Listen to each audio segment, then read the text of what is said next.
Chapter 21, Toxicology, Part 2. Now that we have looked at how poisonings occur, we're going to look at how we assess the patient, how we assess the scene, and what we can do to help them. We have to rely on our dispatchers, and we have to ensure and believe that they're getting the information that we need, so that if this is a call where there is a large-scale issue or there is an ongoing issue with our safety as a concern, they may get that in the initial information as they talk to the patient. If it's something that you're not sure that they maybe had been able to get the information but forgot to tell you, don't be afraid to ask in your radio traffic before arriving on scene. But our standard scene size up starts just the same regardless, because a poisoning is a medical call. So you need to look at, is the scene safe? Can I enter? If not, what do I need to be able to enter? Who do I need to call? I need to look at how many patients are involved. Do I need more resources? Is this poisoning that also has traumatic injuries associated? And what personal protective equipment do I need? Is there an odor? If you walk into a scene and something smells weird, then you need to ask yourself why you're that close. Are there medications lying around? Does it appear that they've run out before they should have? Do you see a lot of alcoholic beverages, empty containers, syringes? Is it a possibility that this is a choice? Look at your general impression and determine how bad this really is. Is this something that you need to be concerned with? Don't assume that a patient who is conscious and alert is necessarily doing okay and not in need of additional assistance. Look at that airway. Determine whether or not their airway is compromised as a result of an inhaled poison. Determine whether or not this patient is likely to get worse because of the inhaled poison. Is this something that is a concern where we should expect to see additional respiratory distress? Check for the pulse. Is the pulse present? Do you notice it's regular, or is it rapid and irregular? What's the skin as well? What's the condition of the skin? And determine whether or not you are ready for a prompt transport, or if this is a patient that maybe needs decontamination before you can transport. Even if this patient is a high priority with problems with their ABCs, you still need to consider whether to decon. You should not have a patient in the back of your truck who hasn't been deconned but needed to be.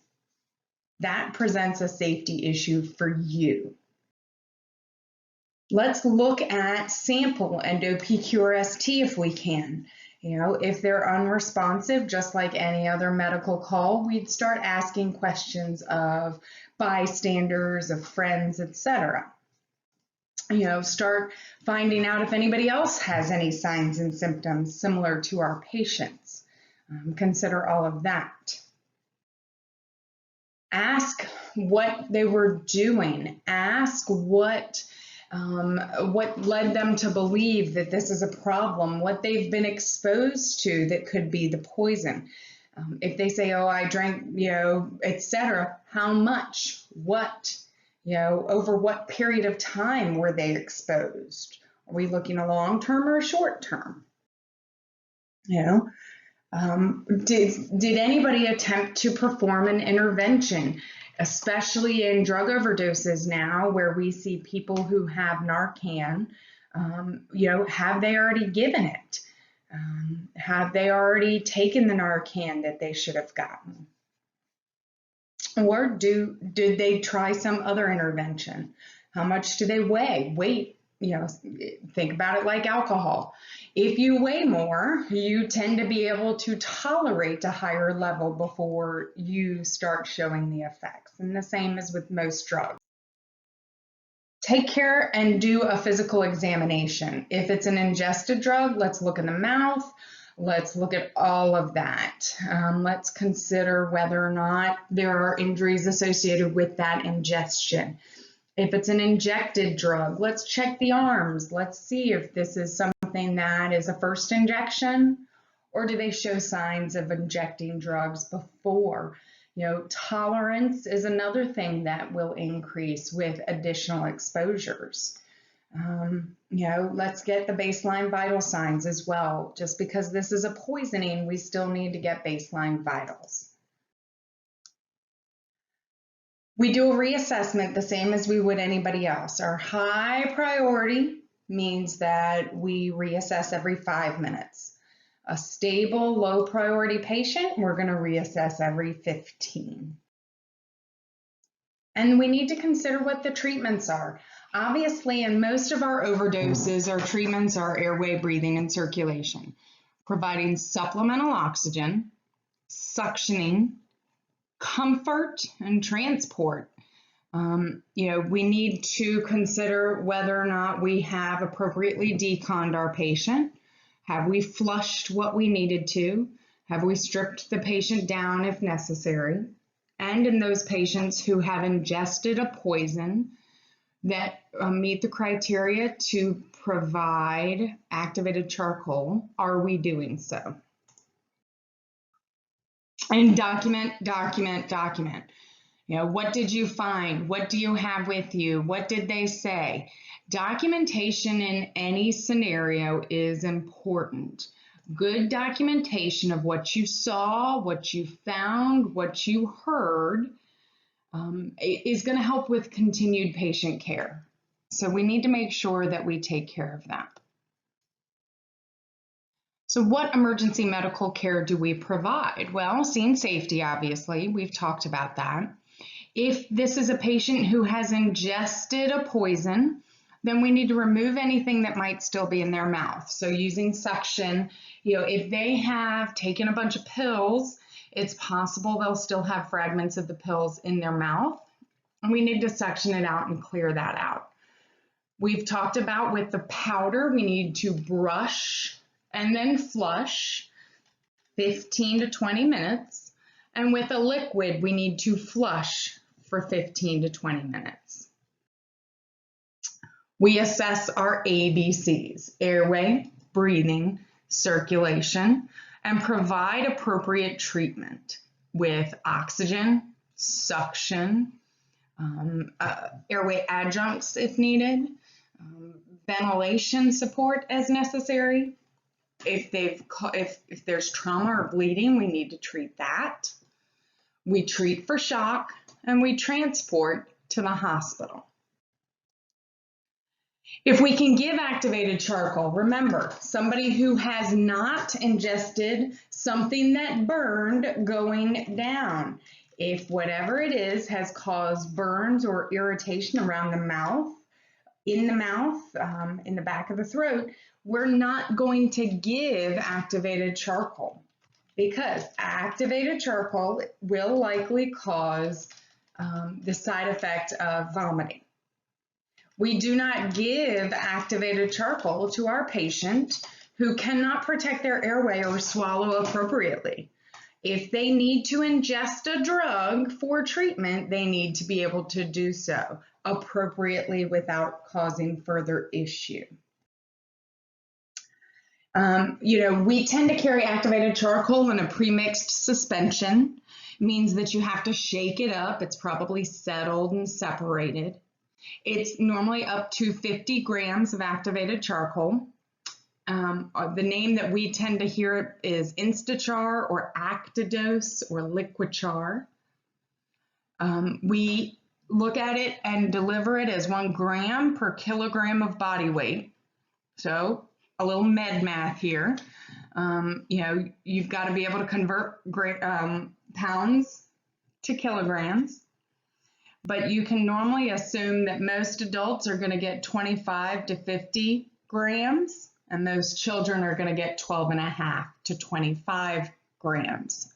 So again, most adults will get 25 to 50 grams, and most kids will get 12.5 to 25 grams. You definitely want to get a full set of vitals, and then you want to make sure that you talk to medical control before you give the drug. This is, again, something that you want to get, repeat a full set of vitals and make sure that you're following appropriate protocols.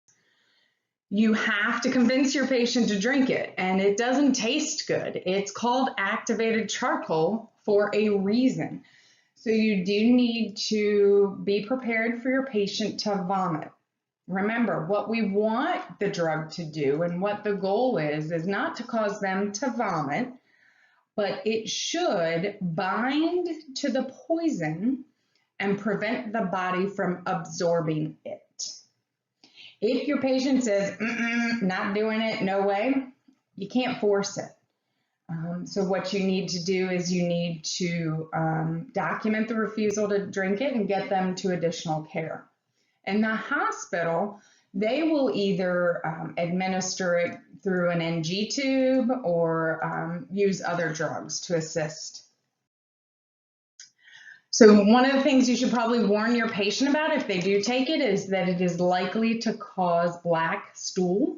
So obviously, if it is preventing absorption, this will become fecal matter that will be expelled later.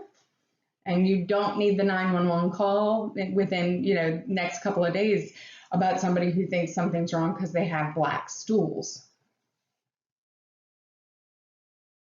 There are some specific poisons that people build a tolerance to, pain medications, etc.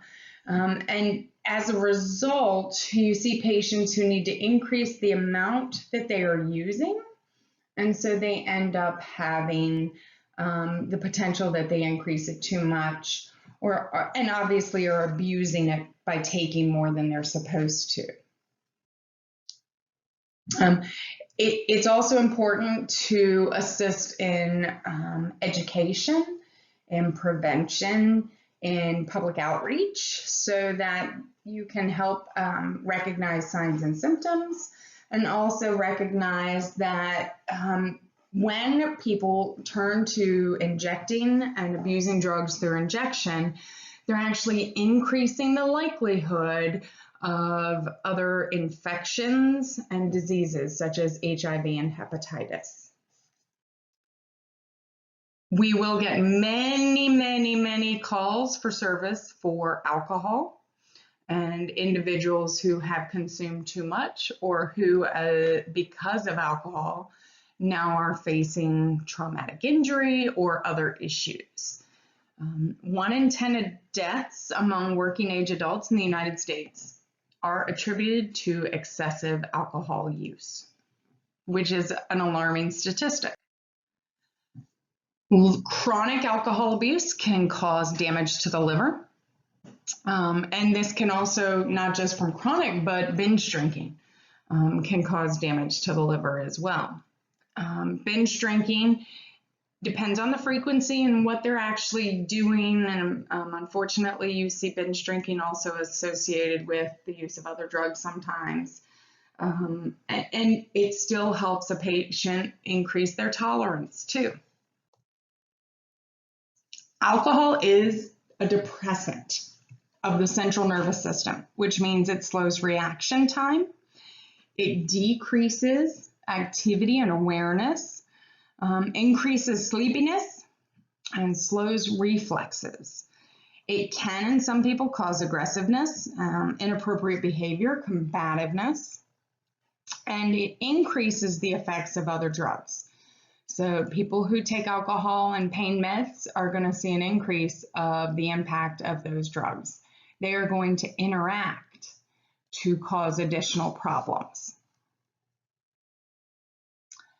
When you see a patient who has some significant and serious central nervous system depression, you need to be prepared for the impacts of that. And that includes decreased respiratory effort, decreased heart rate, potential vomiting, shock. And when that patient who normally is drinking or maintaining a certain level of alcohol in their bloodstream, when that decreases, You need to be prepared for your patient to exhibit hallucinations, seizures, or delirium tremens. So that's alcohol withdrawal. Presents a huge health risk to patients. When you see a patient who is in DTs, when they are trying to stop or have been unable to get access to alcohol, they're going to show signs and symptoms of that withdrawal that will be agitation, fever, sweating, shaking or tremors, confusion and disorientation, delusions, seizures, and when it's significant enough, you're going to see a patient who has lost consciousness, and maybe into respiratory arrest. Opioids is another one we continue to see an increase in, and we continue to see an issue of overdoses and abuse. Opioids is a narcotic that is, in its correct usage, used to relieve pain. And we see people who get addicted to opioids then turn to other drugs when they can no longer get it. There's been a recognition of the problem. As a result, we're seeing prescriptions only being written for a certain amount over a period of time. We also get codeine and morphine are some of those opioids that we're used to seeing people get addicted to. Some of the synthetic ones are oxycodone, hydrocodone, methadone, hydromorphone, morphine, heroin, fentanyl. All of these are common opioids and opiates that people will abuse. They are the most commonly abused prescription drug in the United States. And we have seen a tripling in the death rate between 2010 and 2013. And obviously that has increased, but statistics, are still being looked at. They are central nervous system depressants. So when you've got somebody who is abusing opioids and also drinking, you are now taking two depressants and seeing a significant likelihood of respiratory depression and cardiac arrest when not treated appropriately and in a timely manner. Tolerance can develop very quickly for these drugs, and that's why you see an increase in the amount or the turning to some street narcotics to assist. Again, because it is a central nervous system depressant, we're likely to see a patient go into hypotension and also see an increased likelihood of nausea and vomiting. Seizures are uncommon, but they can occur. So if your patient is having a seizure, then obviously you want to consider that it could still be an opioid overdose. How do we treat it? Well, naloxone is what you see. You see that the patient will have the need to receive naloxone, which nowadays when you are prescribed opioids for surgery, recovery, etc., you are actually sent home with naloxone as well. Naloxone is almost an immediate reversal of the opioid, and it only works on opiate or opioid overdoses. We can give it intranasally, intravenously, or intramuscularly, so in the nose, in an IV, or in the muscle. Most of the time we're going to give it IN, intranasally. It's going to be a quick reaction, and we're going to follow our protocols on when to give it. One of the things that we see in the field, not book test type stuff, but in the field is, unconscious patients, we're going to give it to them because it is a potential. And for the most part, in your unconscious patients, it's not going to harm them, even if it's not an opioid overdose. We do, when we have a patient who is in an opioid overdose or in any overdose, really want to consider airway support. So an oral or nasal airway, depending on the patient. And you need to ask, Has naloxone been given? Has anybody given this patient Narcan prior to our arrival? Just because they have been given it doesn't necessarily mean it can't be given again though. Another drug that we'll see patients abuse are sedatives or hypnotic drugs. And these are the barbiturates and benzodiazepines.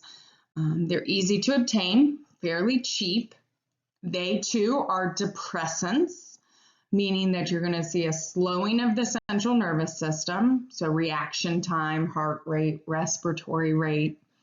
CNS depressants cause the patient to appear drowsy or intoxicated and very peaceful. They are taken by mouth, normally capsules, or they'll inject it.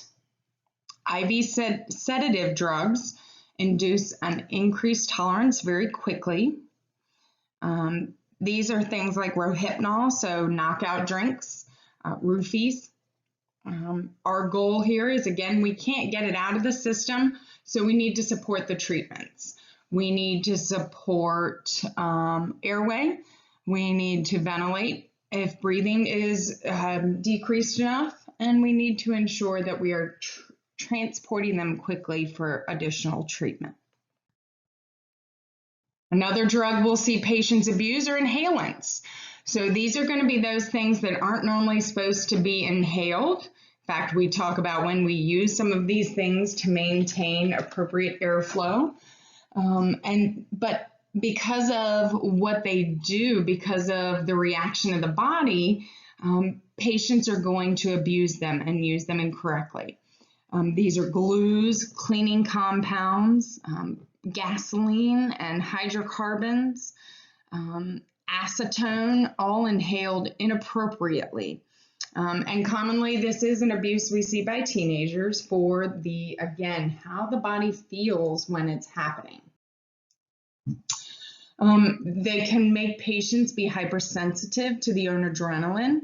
So that means that the heart can actually overreact if it gets too much of the patient's own adrenaline.